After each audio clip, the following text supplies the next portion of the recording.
إن الحمد لله نحمده ونستعينه ونستغفره ونعوذ بالله من شرور أنفسنا ومن سيئات أعمالنا من يهده الله فلا مضل له ومن يضلله فلا هادي له وأشهد أن لا إله إلا الله وحده لا شريك له وأشهد أن محمدا عبده ورسوله அன்பின் இஸ்லாமிய சகோதர சகோதரிகளே, நபித்தோழர்களின் அந்தஸ்தும் நமது நிலையும் என்ற தலைப்பில் இன்ஷா அல்லாஹ் தொடர் உரையாற்றப்பட இருக்கிறது.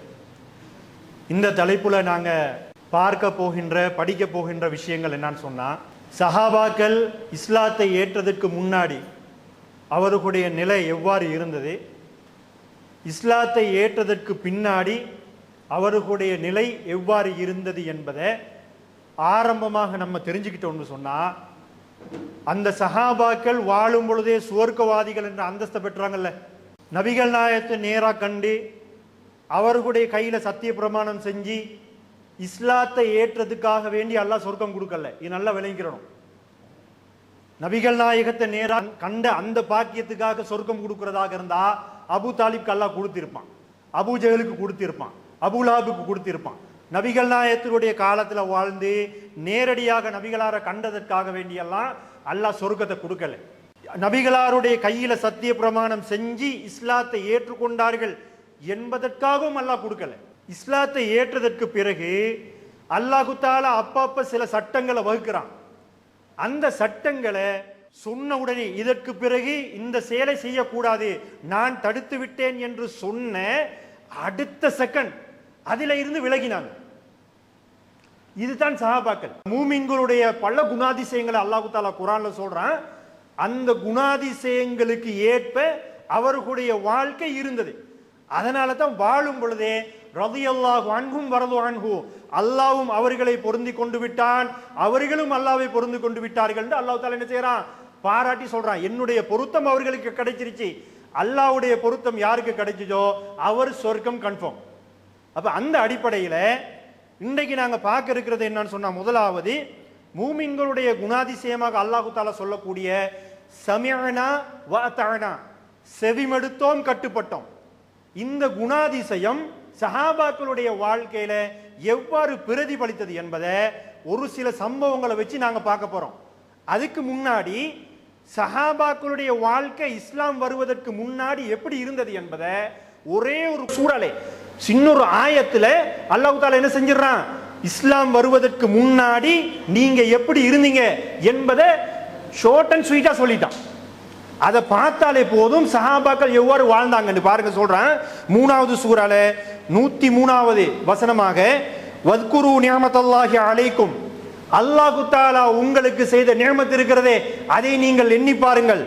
இஸ் குன்தும் அஅதான், நீங்கள் ஒருவருக்கொருவர் எதிரிகளாக இருந்தீர்கள். எப்படி எதிரிகளாக இருந்தாங்க?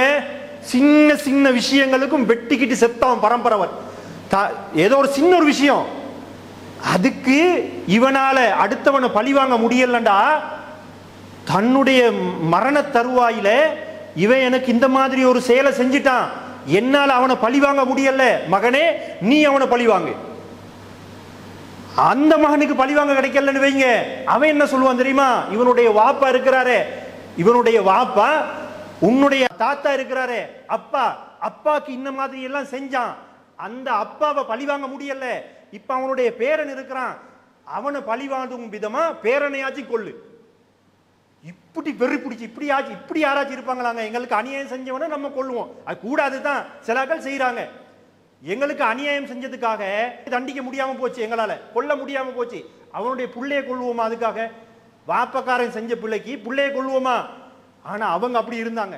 ஒருவருக்கு ஒருவர் எதிரிகளாக பார்த்து கொண்டிருந்த அந்த சமுதாயத்தை அல்லாஹ் தஆலா எப்படி உண்டாக்குறான், ஃபஅல்லஃப பைன குலூபிக்கும், நீங்கள் எதிரிகளாக இருந்தீர்கள், உங்களுடைய உள்ளத்துல நான் இணைப்பை ஏற்படுத்தினேன்.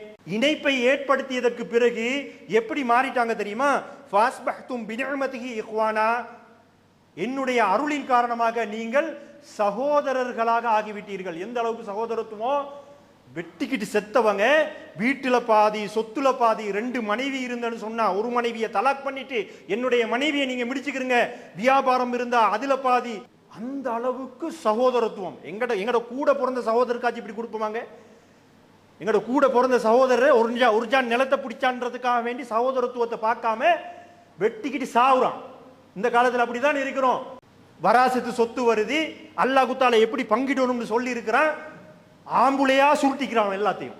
பொம்பளைக்கு கொடுக்கறது இல்லை, சொந்த ஓன் பிளட் கொடுக்கறது இல்லை. ஆனா அந்த சஹாபாக்கள் இஸ்லாத்துக்கு முன்னாடி எப்படி இருந்தாங்க? எதிரிகளாக இருந்த உங்களை உள்ளங்களை நான் இணைப்பதின் ஊடாக என்ன மாதிரி கொடுத்தாங்க யாருன்னே தெரியாதுங்க. மக்கால இருந்து மதீனாக்கு போறாங்களே, கண்டே இல்லை அதுக்கு முதல்ல, யாருன்னே யாருன்னே தெரியாதவங்களுக்கு 2 வீடு இருந்தா ஒரு வீடை தூக்கி கொடுக்குறாங்க. வியாபாரத்தில் அதிகமான பங்கீடு இருந்தா எனக்கு இது போதும் நீ எடுத்துக்கிறேன்னு கொடுக்குறாங்க. அதிகமான மனைவிமார்கள் இருந்தா தலாக் பண்ணி விட்டு இருந்தா இந்த மனைவியை நீங்க கெட்டுங்கன்றாங்க. எப்படிப்பட்ட சகோதரத்துவம்! என்னுடைய அருளின் காரணமாக நான் உங்களுக்கு ஏற்படுத்தினேன். வகுந்தும் அலா ஷஃபா ஹுஃப்ரத்தின் மினன்னார், நீங்கள் நரகத்தின் விளிம்பில் இருந்தீர்கள். ஃபஅன்கதகும் மின்ஹா, அதிலிருந்து நான் உங்களை காப்பாத்தினேன். 3 செய்தியை சொல்றான். ஒன்று என்னண்டா, நீங்கள் ஒருவருக்கொருவர் எதிரிகளாக இருந்தீர்கள், உங்களுடைய உள்ளத்துல நான் இணைப்பை ஏற்படுத்தினேன். 2வது, நரகத்தின் விளிம்பில் இருந்தீங்க, நரகத்துல ஓரத்துல இருந்தீங்க. இஸ்லாம் என்ற பாக்கியம் மட்டும் உங்களுக்கு கிடைக்கல, நீங்க நரகவாதி. ஆனா என்னுடைய அருளின் காரணமாக உங்களுக்கு நேர்வழி அளித்து நரகத்தில இருந்து நான் உங்களை காப்பாத்தினேன் அப்படின்னு சொல்லி அல்லாஹ் தஆலா இந்த வசனத்துல சொல்லி காட்டுறான். இந்த ஒரு வசனமே சஹாபாக்கள் எப்படி வாழ்ந்தாங்க, எப்படி இருந்தாங்க இஸ்லாம் ஏற்றுக்கொள்றதுக்கு முன்னாடி என்பதை எடுத்து காட்டுது. அப்ப இதுல பாருங்க, இந்த குர்ஆன் வசனத்துக்கு பிறகு சஹாபாக்களுடைய தன்மை எந்த மாதிரியான தன்மையில் அவங்க வாழ்ந்தாங்கன்னு எங்களுக்கு தெளிவாக தெரிய வருகிறது. அதே மாதிரி பாருங்க, நபிகள் நாயகம் இந்த சஹாபாக்களுக்கு கொடுத்த அந்தஸ்து எப்படி கொடுக்குறாங்கடா. இப்ப நான் என்ன செய்யறேன், உகது மலை அளவுக்கு தங்கத்தை தர்மம் செய்யறேன். உகது மலை அளவுக்கு தங்கத்தை நான் தர்மம் செய்யறேன். உங்கள ஒருத்தர் என்ன செய்யறாரு, ஒரு கைப்பிடி அளவுக்கு தங்கத்தை தர்மம் செய்யறாரு. அதிகம் நன்மை யாருக்குன்னு சொல்வீங்க கேட்டா? எனக்குன்னு தான் சொல்வீங்க. ஏன்? நான் உகது மலை அளவுக்கு தங்கத்தை தர்மம் செஞ்சிருக்கிறேன். அடுத்தவர் கைப்பிடி அளவுக்கு தான் தர்மம் செஞ்சிருக்கிறாரு. ஆகையினால யாரு உகது மலை அளவுக்கு தங்கத்தை தர்மம் செஞ்சாரோ அவருக்கு தான் அதிக நன்மைன்னு தானே சொல்லுவோம். நபிகள் நாயகம் மாத்தி சொல்றாங்க. எப்படி மாத்தி சொல்றாங்க தெரியுமா? லா தசுப்பு அஸ்ஹாபி, என்னுடைய தோழர்களை நீங்கள் திட்டாதீர்கள். என்ற தோழர்களை நீங்க ஏசவானாம். யாருக்கு? சஹாபாக்களுக்கு அடுத்த காலத்துல வரக்கூடிய எங்களுக்கு எல்லாம் சொல்றாங்க.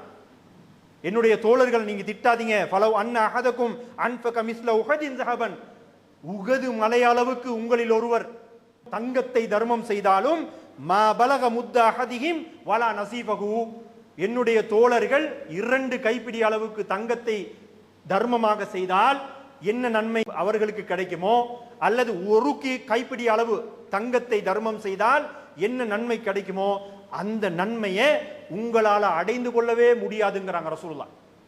என்னுடைய தோழர்கள் ஒரு கைப்பிடி அளவு தங்கத்தை தான் தர்மம் கொடுக்குறாங்க, அல்லாஹ் அதுக்கு ஒரு கூலி கொடுக்குறான் பாத்தீங்களா? அந்த கூலியை நீங்க உகது மலை அளவுக்கு தங்கத்தை தர்மம் செஞ்சாலும் அடைய முடியாது அப்படிங்கிறாங்க. இது புகாரில 3673வது ஹதீஸாக இடம்பெற்றிருக்கிறது. அப்ப விளங்குதா அல்லாஹ் தஆலா குர்ஆன்ல எந்த அந்தஸ்த சஹாபாக்களுக்கு கொடுத்திருக்கிறான். நபிகள் நாயகம் இந்த ஹதீஸ்ல தன்னுடைய தோழர்களுக்கு எந்த அந்தஸ்த நபிகள் நாயகம் கொடுத்திருக்கிறாங்கன்னு விளங்குதா? இதுக்கு காரணம் இருக்குது. சும்மா தூக்கி கொடுக்க மாட்டானே அல்லாஹ்.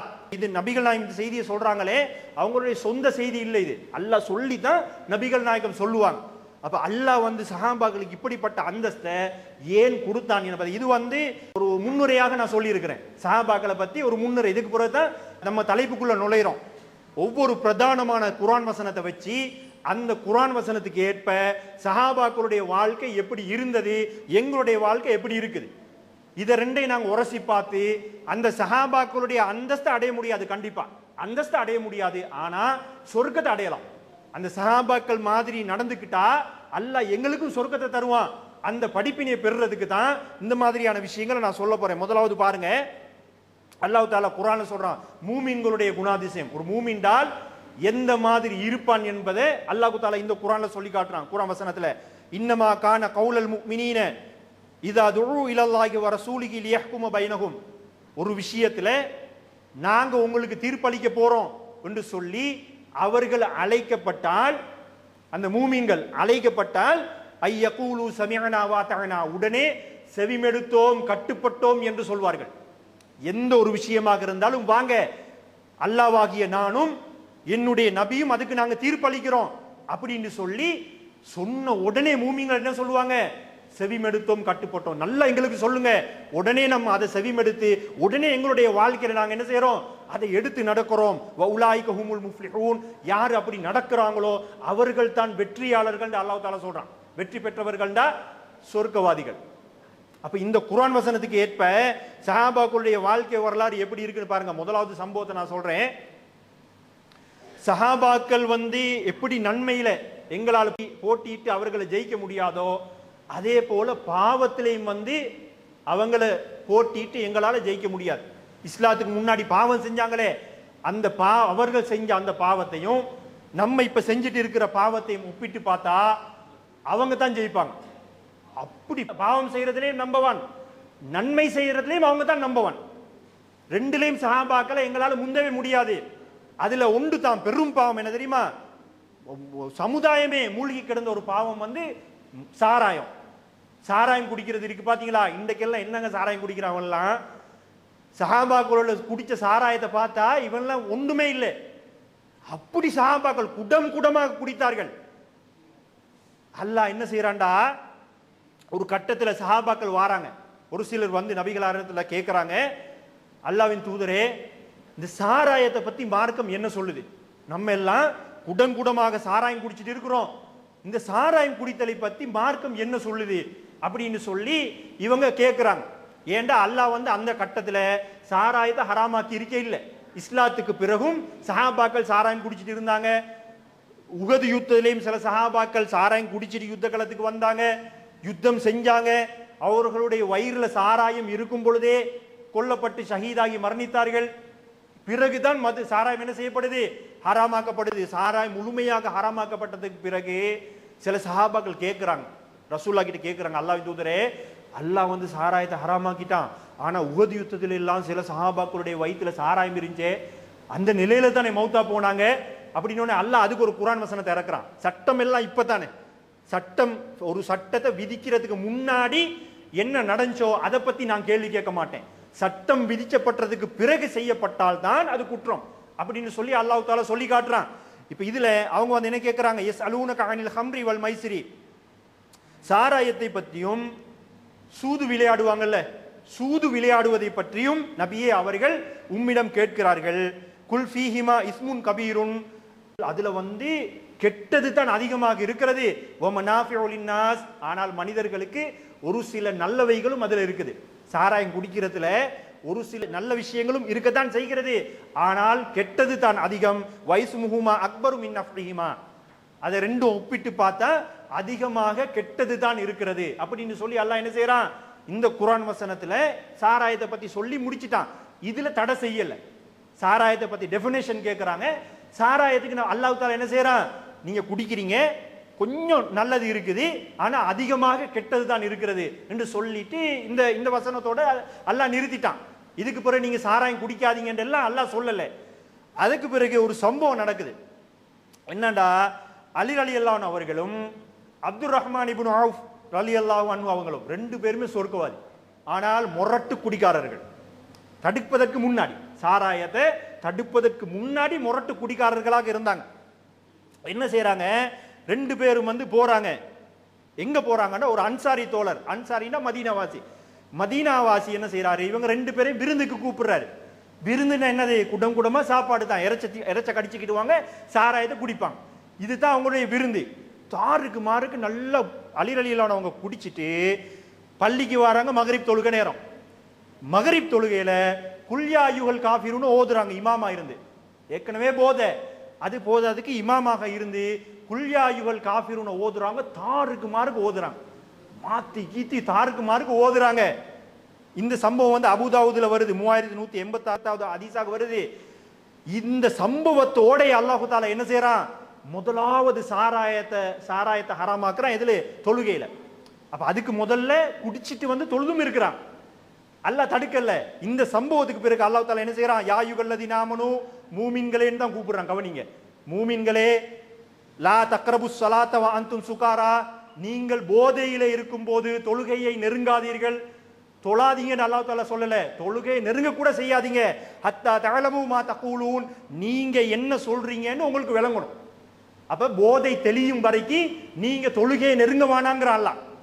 நீங்க என்ன சொல்றீங்கன்னு உங்களுக்கு தெளிவாக விளங்காத வரைக்கும் நீங்க தொழக்கூடாது, தொழுகையை நெருங்கக்கூடாது, இமாமத் பண்ணக்கூடாதுன்னு சொல்லி அல்லாஹ் தஆலா என்ன செய்யறான், முதலாவது தொழுகையில சாராயம் குடிச்சிட்டு தொழுகையில தொழுவதோ அல்லது தொழுகையில ஈடுபடுவதோ கூடாது அப்படின்னு சொல்லி அல்லாஹ் தஆலா இதை தடை செய்யறான். ஆனா இதுல ஒரு டெக்னிக்கான ஒரு விஷயமும் இருக்குது.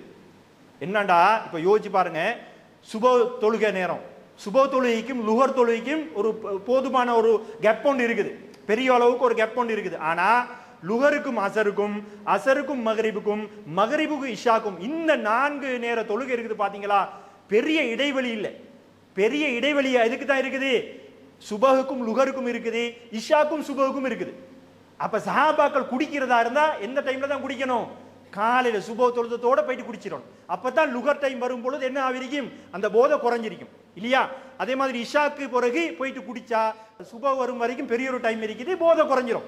அல்லாஹ் என்ன செய்யறான், டெக்னிக்கா இதை ஃபர்ஸ்ட்டுக்கே ஒரே அடி ஹராமாக்காம அல்லாஹ் டெக்னிக்கா இதை ஹராமாக்குறான். அப்ப ஒரு சின்ன ஒரு டைம் தான் அவங்களுக்கு கிடைக்குது குடிக்கிறது. அப்ப என்ன செய்யறாங்க, தொழுகையில சஹாபாக்கள் இதாங்க. இதுல ஒன்று கவனிக்கணும், இந்த பாருங்க, எங்கட ஆக்கள் பல வருடங்களா சிகரெட் குடிக்கிறவங்களுக்கு தெரிஞ்சிருக்கும். பல வருடங்கள் சிகரெட் குடிப்பான், பல வருடங்கள் போதை, இந்த ரமலான் மாசத்துலயும் குடிச்சுக்கிட்டு ஆடிக்கிட்டு போறவங்க உங்களுக்கு தெரிஞ்சிருக்கும். இந்த சிகரெட் குடிக்கிறவன்ட்ட போயிட்டு கேளுங்க, இது ஹராமா இல்லையான்னு கேளுங்க. ஹராம் தான். அப்ப ஏப்பா செய்யற, ஹராம்னு தெரிஞ்சுக்கிட்டு ஏப்பா செய்யற? இல்ல எனக்கு ஹராம்னு தெரியும், நான் அதை விடத்தான் பாக்குறேன், ஆனா அது என்ன விட மாட்டேங்குது. எப்படி இவரு ட்ரை பண்றாரா விடுறதுக்கு, ஆனா அது விடுது இல்லையா. தனக்கு பிடிக்குது இல்ல, விடுறதுக்கு பிடிக்குது இல்லைன்றத நேரடியா சொல்ல வேண்டியதானே, எனக்கு விட பிடிக்குது இல்லைன்னு சொல்ல வேண்டியதானே. ஆட தெரிய நிலம் கோணல் மாதிரி நான் விடுறேன், ஆனா அது என்ன ஒட்டி ஒட்டி வருது. இந்த வார்த்தையை நான் ட்ரை பண்ணிட்டு தான் இருக்கிறேன், ஆனா முடியலன்ற இந்த வார்த்தையை சொல்வதற்கு ஆக தகுதி சஹாபாக்களுக்கு தான் இருக்குது. ஏன் தெரியுமா, எங்கட ஆக்களை விட அப்படி பாவத்துல ஊறி போய் இருந்தார்கள். குர்ஆன் வசனம் நான் சொல்றேன், இந்த கடைசியா அல்லாஹ் தடுத்தோன்னு எந்த மாதிரி எல்லாம் நடந்தாங்கன்னு சொல்லி, இந்த பாடம் தான் முதலாவது நாங்க படிக்கணும். மனசுல உடோனும் இருந்தா ஒரு செகண்ட் போதுங்க, ஒரு மூமின்க்கு ஒரு செகண்ட் போதும். இவனுக்கு உட விருப்பம் இல்லை, அதுக்காக வேண்டி கேட்கும் போது வாயில வர மந்திரத்தை எல்லாம் சொல்றான். அப்ப அடுத்ததா இப்ப தொழுகையில அல்லாஹ் தஆலா செஞ்சுட்டான், தடுத்துட்டான். அதுக்கு பிறகு சஅத் இப்னு அபி வக்காஸ், இவரும் சொர்க்கத்தை கொண்டு நன்மாராயம் கூறப்பட்ட அந்த 10 பேர்ல வருவார். சொர்க்கத்தை கொண்டு நன்மாராயம் கூறப்பட்ட 10 பேர்ல இவங்களும் ஒருத்தர், சஅத் இப்னு அபி வக்காஸ். இவர் என்ன செய்யறாங்க, ஒரு இடத்துக்கு போறாங்க, அங்க முஹாஜிர்களும் அன்சாரி தோழர்களும் இருக்கிறாங்க. அன்சாரி தோழர்கள் தான் மதீனாவாசிகள், முஹாஜிர்கள் சொன்னா மக்கால இருந்து மதீனாக்கு ஹிஜ்ரத் போனவங்க 2 பேரும் இருக்கிறாங்க. இவங்க வாரதை கண்டு என்ன செய்யறாங்க, வாங்க நாங்க உங்களுக்கு விருந்து தாரோம்னு சொல்லி ஒரு தோட்டத்துக்கு கூட்டிட்டு போறாங்க. தோட்டத்துக்கு கூட்டிட்டு போனா அங்க பொரிக்கப்பட்ட ஒட்டக இறைச்சும் சாராயமும், இதான் விருந்து. ஒட்டகத்தை இறைச்ச பொரிச்சு இருக்கிறாங்க, சாராயம் குடிக்கிறதுக்கு கொடுக்குறாங்க. நல்ல வயிறு முட்டை குடிச்சோன்னே நீ கவனிச்சிருப்பீங்க, இங்கிலீஷே தெரியாது, ஆனா குடிச்சு போதை வந்தோடனே இங்கிலீஷ் மட்டும்தான் வரும் வாயில, வேற ஒன்றும் வராது இல்லையா. அதே மாதிரி அரசியல்டா என்னாண்டே தெரியாது, குடிச்சு போதை வந்தோடனே வாயில என்னது தண்ணி அரசியல் தான். இப்படிதானே இது அவங்கள்ட்டையும் இருந்தது. என்னடா அவங்கள்ட்ட எப்படி இருந்துச்சுண்டா, நல்ல வயிறு முட்டை இவர் குடிச்சிட்டோன்னே அந்த சஹாபாக்களுக்கு மத்தியில முஹாஜிர்கள் சிறந்தவர்களா அன்சாரிகள் சிறந்தவர்களான்னு ஒரு பட்டிமன்றத்தை ஆரம்பிச்சிட்டாங்க. கடும் போதை எல்லாத்துக்கும்.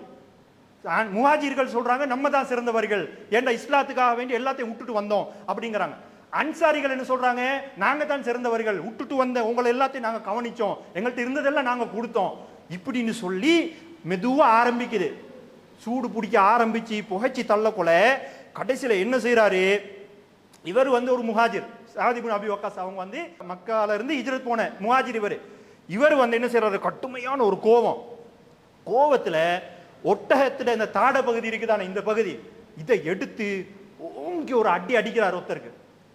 அடிச்சோடனே அவர் அன்சாரி தோழருடைய மூக்குல போய் பட்டு பெரிய காயம். அவர் என்ன செய்யறாரு, அந்த காயத்தோட ஓடோடி வாரார் ரசூல்லா கிட்ட, அல்லாஹ்வின் தூதரை அடிச்சிட்டான் அப்படின்னு சொல்லி நபிகளார் இடத்துல கம்ப்ளைண்ட் பண்றாங்க. இந்த சம்பவம் இது முஸ்லிம்ல 4789வது ஹதீஸாக இடம்பெற்றிருக்கிறது. இந்த சம்பவத்தை ஒட்டித்தான் அல்லாஹ் தஆலா என்ன செய்யறான், முழுமையாகவே சாராயத்தை ஹராமாக்குறான். இந்த சம்பவம் நடந்ததுக்கு பிறகு யாயுகல்லதி நாமனும் இங்கே பாருங்க மூமின்களேன்னு தான் கூப்பிடுறான். மூமின்கள் தான் குடிச்சிட்டு இருந்தாங்க, மூமின்கள் தான் சண்டை பிடிச்சாங்க. மூமின்களே, இன்னமல் ஹம்ரு சாராயம், வல் மைசிரு சூது விளையாடுவது, வல் அன்சாபு பலிபீடங்கள், வல் அஸ்லாமு அம்பை போட்டு குறி கேட்பாங்க. அந்த மாதிரி அம்பை வைத்து குறி கேட்பது ரிஜுசுன் மிகவும் அருவருக்கத்தக்க கெட்ட செயல்கள். மின அமலி ஷைத்தான், இது எல்லாமே ஷைத்தானுடைய செயல்கள். ஃபஜ்தனிபூஹு லஅல்லகும் துஃப்லிஹூன், நீங்க அவைகளில் இருந்து முழுமையாக ஒதுங்கிக் கொள்ளுங்கள், வெற்றி பெறுவீர்கள் அப்படின்னு சொல்லி அல்லாஹ் தஆலா என்ன செய்றான், இந்த குர்ஆன் வசனம் இறக்கி சாராயத்தை முழுமையாக ஹராமாக்குறான். இதற்கு பிறகு தாங்க எங்களுக்கு பாடம் இருக்குது. சாராயத்தை முழுமையாக ஹராமாக்கிட்டானா, முழுமையாக ஹராமாக்கினதுக்கு பிறகு நபிகள் நாயகம் என்ன செய்யறாங்க, இப்ப இந்த செய்தியை எல்லாத்துக்கும் சொல்லணுமா இல்லையா? இப்படி ஒரு வகை செய்தி இருக்கிறது, இதுக்கு பிறகு சாராயம் ஹராம் என்ற செய்தியை சொல்லணும். அனஸ் ரலியல்லாஹு அன்ஹு அவங்க சொல்றாங்க, அபூ தல்ஹா ரலியல்லாஹு அன்ஹு, அனஸ் ரலியல்லாஹு அவங்களுடைய உம்மு சுலைம் இருக்கிறாங்க தானே, அவங்கள அபூ தல்ஹா அவங்க திருமணம் முடிச்சிருந்தாங்க. அந்த அடிப்படையில் அபூ தல்ஹா ரலியல்லாஹு அவர்கிட்ட தான் அனஸ் ரலியல்லாஹு அன்ஹு வளர்ந்தாங்க. அப்ப அபூ தல்ஹா ரலியல்லாஹு அன்ஹு அவங்களும் மிகச்சிறந்த ஒரு நபித்தோழர். 10 பேர்ல வர மாட்டாங்க, வேற வேற சந்தர்ப்பங்கள்ல சொர்க்கவாதி என்பதை நிலைநாட்டும் விதமாக பல செயல்கள் சம்பவங்கள் இருக்குது. ஆனா அவருடைய வேலை என்ன தெரியுமா? சாராயம் விற்கிறது. சாராயத்தை விற்கிறது தான் அவருடைய தொழில். குடம் குடமாக சாராயம் ஸ்டோர் பண்ணிக்கிட்டு டவுன்ல வச்சு சாராயத்தை வித்துட்டு இருப்பாரு. அனஸ் ரலியல்லாஹு அன்ஹு இருக்கிறாங்களே, அவங்களும் மிகச்சிறந்த ஒரு நபித்தோழர். அவருடைய வேலை என்ன தெரியுமா? சாராயத்தை ஊத்தி கொடுக்குறது. இவர் கல்லால உட்கார்ந்துருவாரு, அனஸ் ரலியல்லாஹு அன்ஹு ஊத்தி கொடுப்பாங்க. இப்படித்தான் செஞ்சுட்டு இருந்தாங்க. அப்ப ஊத்தி கொடுத்துட்டு இருக்கும் போது சில நபித்தோழர்கள் என்ன செய்யறாங்க, சாராயத்தை குடிச்சிட்டு இருக்கிறாங்க. குடிச்சிட்டு இருந்தா திடீர்னு சத்தம், சந்தையில திடீர்னு என்னமோ ஒரு பெரிய ஒரு சத்தம் கேட்குது. அப்ப அனஸ் ரலியல்லாஹு அன்ஹு சொல்றாங்க, அந்த ஏதோ ஒரு சத்தம் கேட்குதே, ஒரு அறிவிப்பாளர் என்னமோ அறிவிச்சிட்டு இருக்கிறாரே, போய் பாருங்க என்ன சொல்றாங்கன்னு பாருங்கன்னு சொன்னோன்னே அனஸ் ரலியல்லாஹு அன்ஹு ஓடோடி போய் பார்க்கறாங்க. அந்த அறிவிப்பாளர் என்ன சொல்றாரு, அல்லாஹ் தஆலா சாராயத்தை முழுமையாக ஹராமாக்கி விட்டான். அந்த செய்தியை சொன்னா அனஸ் ரலியல்லாஹு அன்ஹு செய்தியை சொல்றாங்க, அல்லாஹ் சாராயத்தை முழுமையாக ஹராமாக்கிட்டான் என்ற செய்தியை சொன்ன உடனே இன்னைக்கு தான் பாடம் பாருங்க. என்ன செய்யறாங்க, சில சஹாபாக்கள் என்ன செய்வாங்க, அந்த கோப்பையில ஊத்தி குடிச்சிட்டு இருப்பாங்க இல்லையா, ஒருவேளை கோப்பையில ஃபுல்லா இருக்கும், இல்லாட்டி பாதிக்கு குடிச்சிருப்பாங்க, பாதி மிஞ்சிருக்கும், இல்லாட்டி காவாசி மிஞ்சிருக்கும். சிலாக்கள் சொல்லுவாங்க தானே, இந்த சிகரெட்டை நிப்பாட்டுறதுக்கு இதோட இதுதான் கடைசி ஒரு பஃப் இழுத்துக்கிறேன் அப்படிமா, இது கடைசி, இதுக்கு பிறகு குடிக்க மாட்டேமா. அடுத்த நாள் பார்த்தா திருப்பி ஒன்று குடிச்சிட்டு இருப்பான். ஆனா சஹாபாக்களுடைய வாழ்க்கையில பாருங்க, சொன்ன உடனே அந்த மீதம் வச்சிருக்க கூட மிஞ்சி இருக்குது, நம்ம காசு வேற கொடுத்துட்டோம், எதுக்கு வேஸ்ட் பண்ணுவானே, இந்த இருக்கக்கூடிய 2 மொடலை குடிச்சிட்டு இதோட நிப்பாட்டுவோம் அப்படின்னு ஒரு சஹாபியும் நினைக்கலங்க. அதே போல அபூ தல்ஹா ரலியல்லாஹு அவங்க அந்த சாராயத்தை ஸ்டோர் பண்றதுக்கு எவ்வளவு செலவழிச்சிருப்பாங்க, நேரத்தை காசு எல்லாம் எவ்வளவு செலவழிச்சிருப்பாங்க.